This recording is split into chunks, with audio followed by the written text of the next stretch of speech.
We've got another short talk and then one more long one. And Andrew here is clearly going to do another live demo, so wave the rubber chicken in the air and say the incantation so that nothing breaks.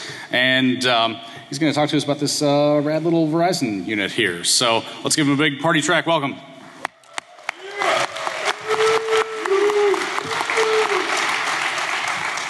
Awesome, thank you very much.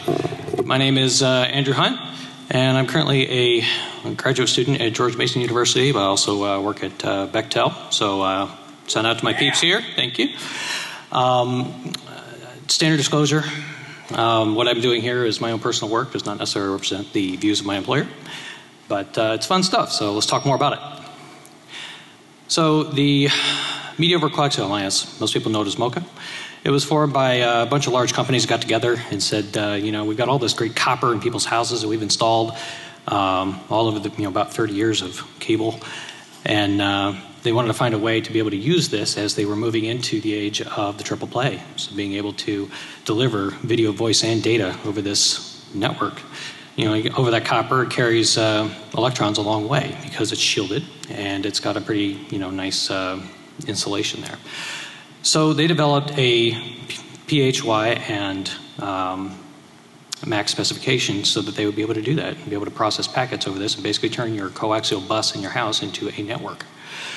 The key point of this is that they wanted to be able to deliver guaranteed bandwidth because that's what video requires. So that's pretty much what MoCA looks like. It's in your house, it's coaxial cable, everyone knows what it is. This is kind of what it looks like a little bit. They use, for the PHY level, they're using signaling division orthogonal frequency, division multiplexing. I found this graphic on Wikipedia, but it actually works really well for what they're doing with MoCA and dividing it into two channels. There's a WAN channel and there's a LAN channel. They operate at two different frequencies by the standard. They use this to be able to talk with the router and also to be able to have the router talk to other devices on the coax. On top of that, they overlay a, oh, thank you. So.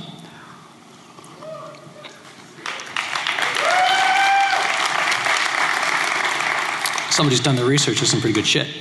So, the MAC layer is basically, over these channels, are dividing it up by time. So they can create variable length frames. Which means that they can encapsulate things in them. That could be video, which has fairly big frames, but also Ethernet packets, Ethernet frames. They will encapsulate as well. And running at the standard 100 megabits per second PHY, they can guarantee a sustained rate of 54.65 megabits per second. So consider what your typical Ethernet looks like and the collisions that are going on there. That's actually very good throughput for a 100 megabit rate. They're everywhere. I mean, anywhere you see a DVR set-top box, anywhere you see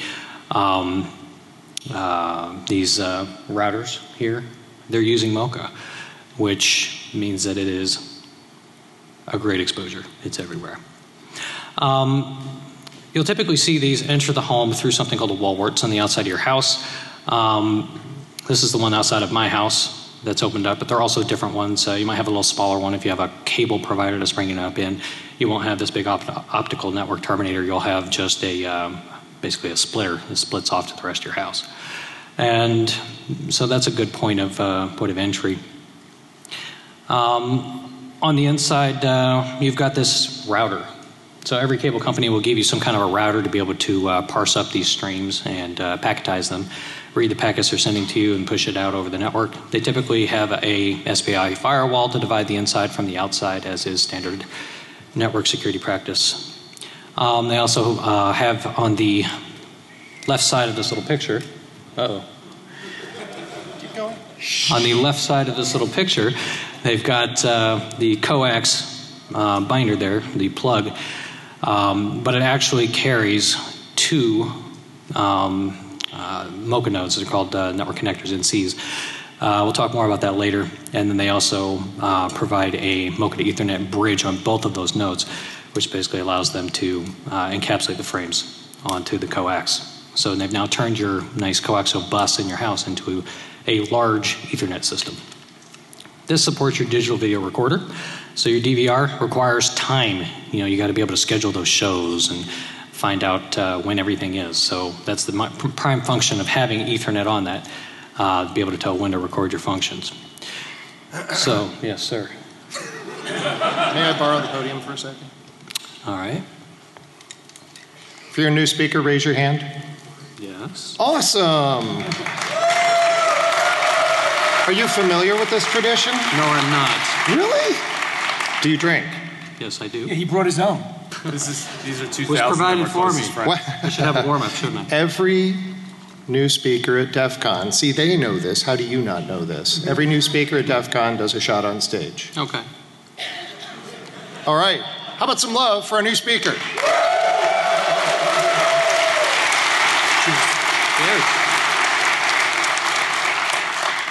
Congratulations. Quick shout out to the guys from Whiskey Pirates. They gave me this. Pretty awesome. I see we have a pirate in the audience. Tell him how you got it. They chained him to a radiator and had their way with him. Some kind of pirate. Oh. Thank you. Oh, we might need that. Okay, so what's just happened here? Let's go back one slide. So what this is doing, this Action Tech is bridging your Ethernet and your coaxial bus, which basically means that if you have a coaxial splitter, as most of you do somewhere around your house, that splitter is carrying not only the WAN traffic that is supposed to be going out to the ISP, but they're also carrying your LAN traffic on a different channel. If you'll notice on the left, you see you have a MoCA LAN, an Ethernet LAN, and a wireless LAN. The Action Tech router bridges those together, and most of them do. And what that does is just it makes it easier to manage the nodes in the device. Everything can see everything. It's a nice, big, happy broadcast network in the same domain.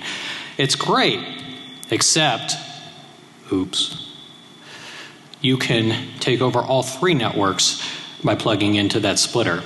And if that splitter happens to be outside your house, as this Engadget diagram depicts, but is also similar to the Cox, Comcast, and Verizon default installation guides for field technicians, they want it on the outside of the house because it's easy to maintain and install. So, now that we know that the LAN is exposed, we just walk up and plug in. All we need are a couple of items. So things are usually located here at the utility point of presence. So all I have to do is walk around some houses and look for the utility pole on the outside of your house. Look for that electric box. That's where I'm going to go hunt for it. Yes?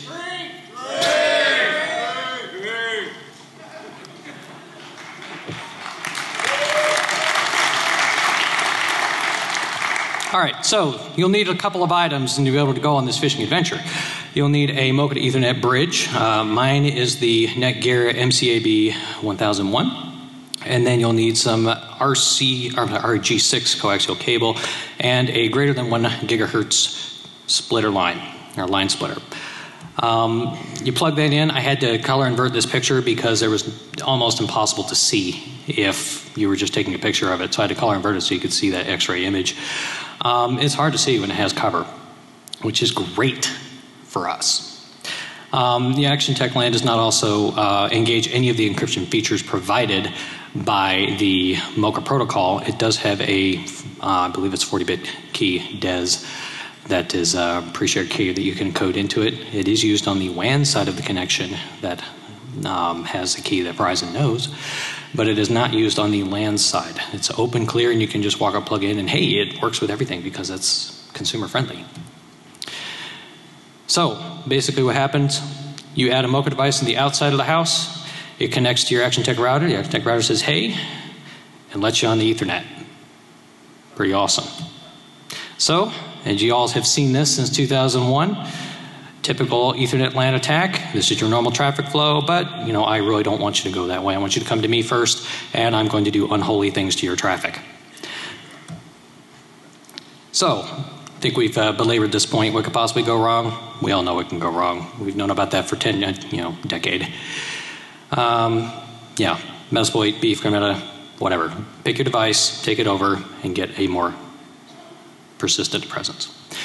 One of my coworkers actually brought up to me that says, oh, but I'm protected. I've got this MoCA filter. So the MoCA filters are great. They actually physically block the MoCA ranges in the bandwidth. what they are designed for is blocking these signals between one house and another. So you can't block it within your own house, otherwise your DVR won't work. So it has to be located on the egress of the splitter that they're using to provide the cable signal to your house. That's usually on the outside of your house, but even if it's not, it's usually not in a place where you could divide the inside of your house from the outside of your house. Because if there is any cable exposed that is carrying your internal connection, all you have to do is splice it and you're done. So, great idea, but it's not going to work for this particular purpose. So the idea here is to be able to build a disposable attack unit. So yeah, we can walk up, yeah, if someone's going to find that laptop. So we need to build a disposable attack unit that's small, can hide under a bush, last forever, and allow you to walk away and go do your evil.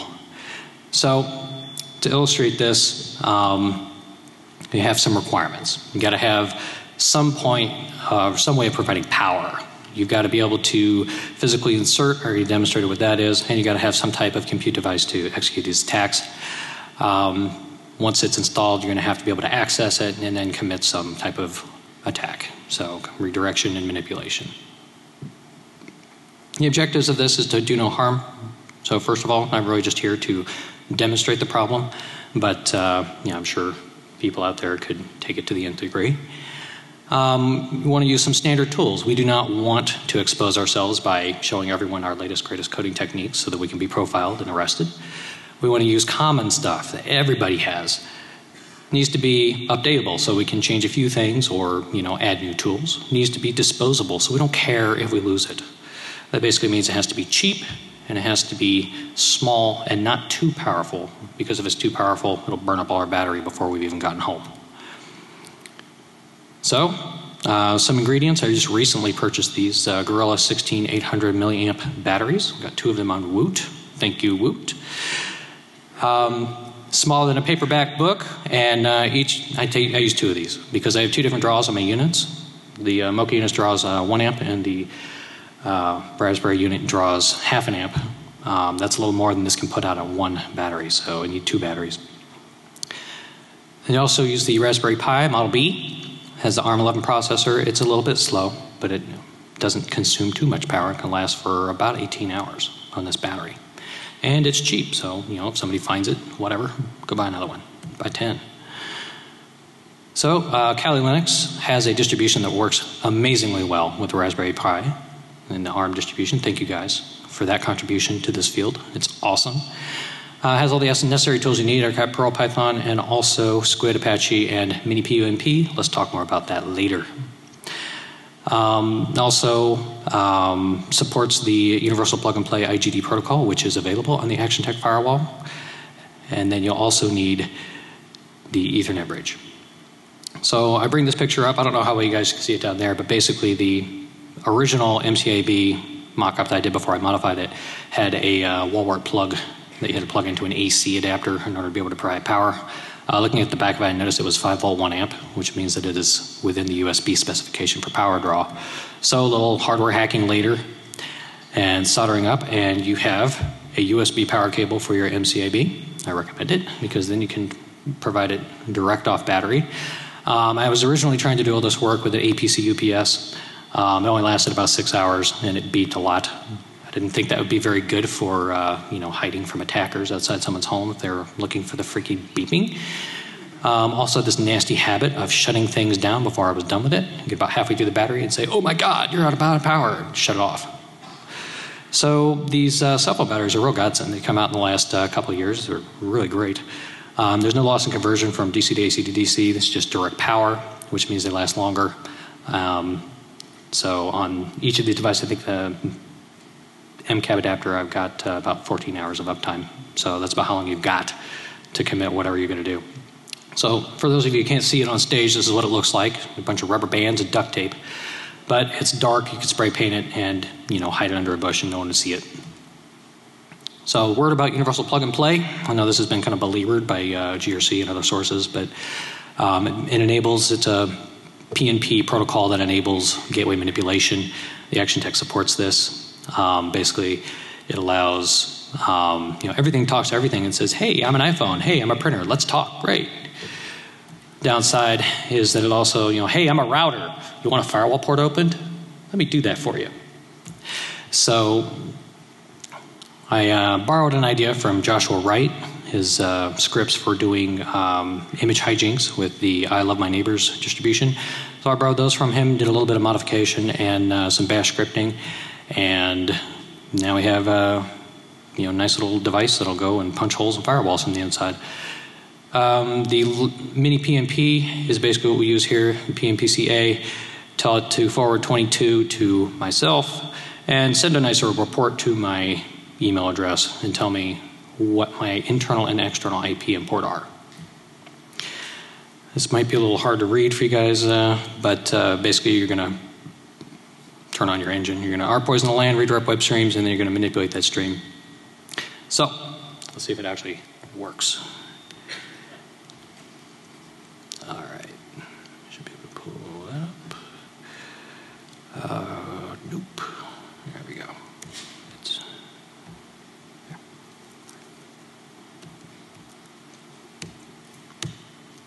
All right. The answer is no, because I'm in the wrong location.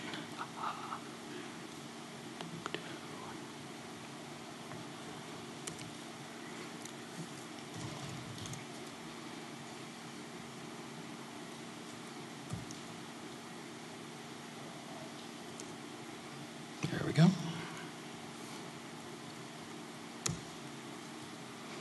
All right, so there's my MoCA device there at 192.63.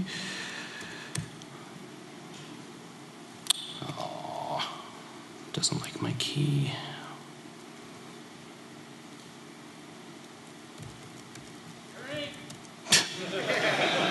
You want me to get through this demo or do you want me to drink?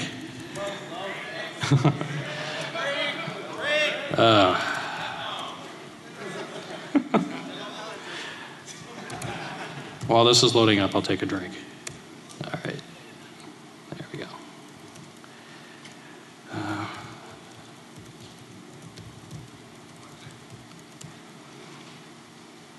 Okay, that's on. And now we have to do one more thing. That one. All right, so let's see. RC local. So what that's doing is just going through its init sequence. Hey, I owe you a drink.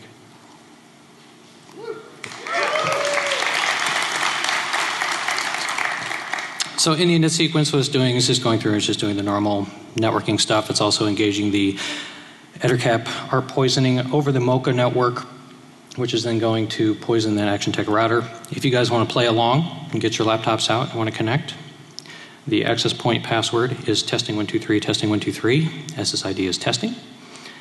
So go ahead and play with me. I don't see any takers. So anyway, we're getting to the end here. It's going through the setup sequence. It's going to engage the Squid engine and the web server. The web server basically provides the redirects, and Squid proxy is going to redirect to Perl, which is going to do the rewriting of the sequence to provide the redirects. Okay. Once this gets through, while that's going on, I can go ahead and show you this. So if we enumerate the redirects, oh, it's not there yet. Oh, that one has failed. Oh, there it is. So you can see there are all kinds of redirects from things like Microsoft. They've got all kinds of protocols in there that they've contracted to get on the ActionTech. But you can see here is my live mini PMPC. This is my port forward for my SSH to my router. So that can be reached from the internet. Anyone want to go for it? Give it a go. All right. There should be a temp file here. Useless web. There we go. So somebody's on here, and they're getting redirected around. And if we try it, let's go to vegas.com. Oh, look at that. It went somewhere else. I can't see it because it's so big.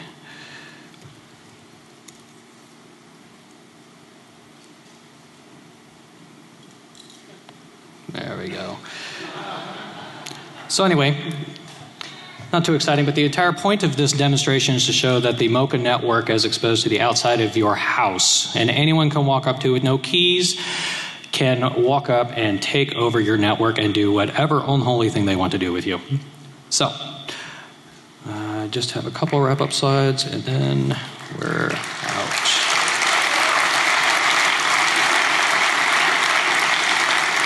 So basically some results from this research. The ARM11 is single core, it's low power draw, but it's also kind of pokey. If you actually do use this, don't try to do any image processing. It's going to show itself pretty quickly, but it's great for injects, redirects, and things like, Chroma display. So tested it with my network at home. It has about a dozen devices on it. It works just fine. It's cheap, it's disposable, it's quick delivery. You could walk up to a house and install this in less than 2 minutes. Walk back to your car, drive away, and you've got all afternoon to do whatever you're going to do. Allows you to find a more permanent backdoor. So, what do we need to do about this? You need to go talk to your ISP. You need to tell them you want them to allow their devices to support better encryption.